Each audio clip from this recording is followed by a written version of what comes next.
नमस्कार दोस्तों, स्वागत है आपका मेरे इस YouTube चैनल पर। आशा करता हूँ आप सभी अच्छे होंगे। आज फिर मैं आपके लिए ज्ञान से भरी एक कहानी लेकर आया हूँ।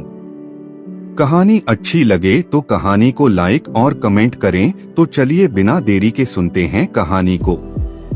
वैसे तो कहते हैं भगवान ने किसी को गरीब नहीं बनाया है, उन्होंने हर किसी को इतना दिया है कि वो अपना जीवन गुजार सकें, और अगर किसी को जरूरत से कम भी दिया है तो भगवान उसके लिए कुछ न कुछ ऐसी व्यवस्था कर ही देते हैं, उनका जीवन चलता रहता है। हम अक्सर दूसरों की अमीरी देखकर अपनी अमीरी और गरीबी का अंदाजा लगाते हैं। यदि हमारे पास 10 रुपए हों और सामने वाले के पास 100, तो हम अपनी नजरों में गरीब हो जाते हैं और सामने वाला अमीर हो जाता है।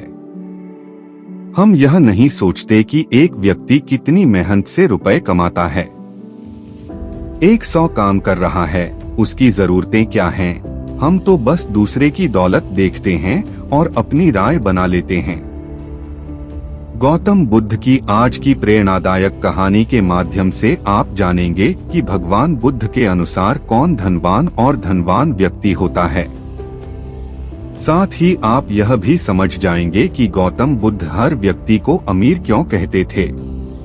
गौतम बुद्ध की कहानी आपको बहुत प्रभावित करेगी और बुद्ध की इस प्रेरणादायक कहानी से मिली सीख आपके बहुत काम आएगी। एक बार की बात है, ऐसा हुआ। एक राज्य के राजा ने गौतम बुद्ध को कुछ दिनों के लिए अपने राज्य में आने का निमंत्रण दिया।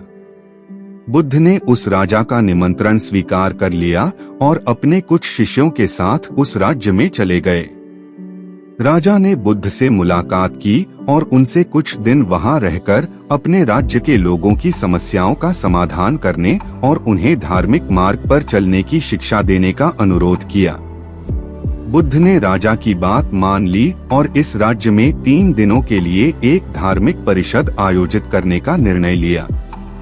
गौतम बुद्ध के आगमन की खबर पूरे राज्य में फैल गई और धार्मिक सभा के पहले ही दिन बहुत से लोग आए। उसी राज्य के चौराहे पर एक भिखारी बैठा रहता था।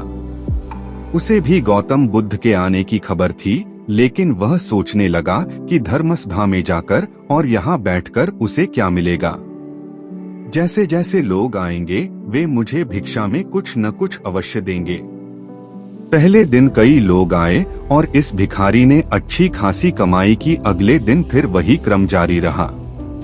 भिखारी ने भीख मांगने के साथ साथ यह भी देखा कि धार्मिक सभा में जाते समय लोग उदास और दुखी हो रहे थे और उन्होंने उसे कुछ दिया भी नहीं। जब वह बुद्ध से मिलकर वापस आता है तो बहुत खुश दिखता है और खुशी खुशी भिक्षा भी देता है। यही सोचते सोचते दूसरा दिन भी बीत गया। तीसरे दिन जब बहुत कम लोग आए तो भिखारी परेशान हो गया। उसने कमाई नहीं की। उसने सोचा कि बुद्ध तो सबकी समस्याओं का समाधान दे रहे हैं, तो क्यों न मैं भी उनके पास जाऊं और अपनी गरीबी दूर करने का उपाय पूछूं। ऐसा सोचकर वह भी धर्मसभा में गया, लेकिन वहां लंबी कतार थी। बड़ी मुश्किल से उनकी बारी आई।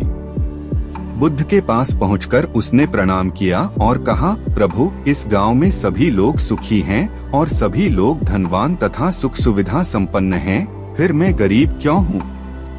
तुम गरीब हो क्योंकि तुम हमेशा दूसरों से मांगते रहते हो, लेकिन कभी किसी को कुछ नहीं देते हो। भगवान बुद्ध ने उस भिखारी को देखा। आपको लगता है कि लोग तुम्हें भीख में बहुत सारा धन देंगे, लेकिन आप किसी को बदले में कुछ भी नहीं देना चाहेंगे। यह सुनकर भिखारी बड़े आश्चर्य से बोला, हे प्रभु, क्या मैं लोगों को कुछ दूंगा? मैं भीख मांगकर ही गुजारा करता हूँ।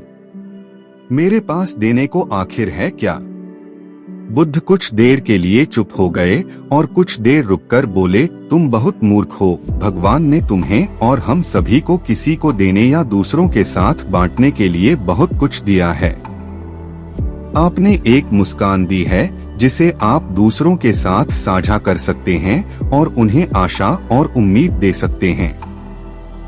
तुम्हें आवाज दी गई है जिससे तुम मीठे बोल बोलकर लोगों की प्रशंसा कर सकते हो। तुम्हें 2 हाथ दिए गए हैं जिससे तुम दूसरों की मदद कर सकते हो। तुम्हें एक स्वस्थ शरीर दिया है जिससे तुम भीख मांगने के बजाय कड़ी मेहनत कर सकते हो। जिस व्यक्ति को भगवान ने बिना किसी कमी के ये चीजें दी हैं, वह कभी गरीब नहीं हो सकता। आप सिर्फ अपनी सोच के कारण गरीब हैं।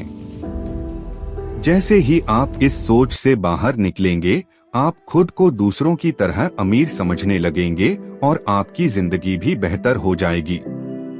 दूसरों की खुशी देखकर अपनी तुलना दूसरों से न करें। भगवान ने सभी को अमीर बनाया है, बस जरूरत है तो अपनी सोच सुधारने की।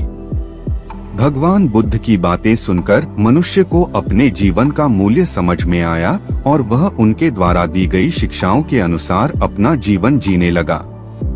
जब हम सभी अपनी तुलना दूसरों से करते हैं या दूसरों को खुश देखते हैं, तो हमें लगता है कि हमारी जिंदगी खराब है और बाकी सब मजे कर रहे हैं। हम अपने जीवन में कभी भी अच्छी चीजों पर ध्यान केंद्रित नहीं करते हैं। हम कभी यह नहीं सोचते कि भगवान ने हमें स्वस्थ शरीर दिया है, जो सबसे कीमती चीज है। आप कितने भी अमीर क्यों न हो, अगर आपका शरीर उपयोगी नहीं है तो वह पैसा भी किसी काम का नहीं है।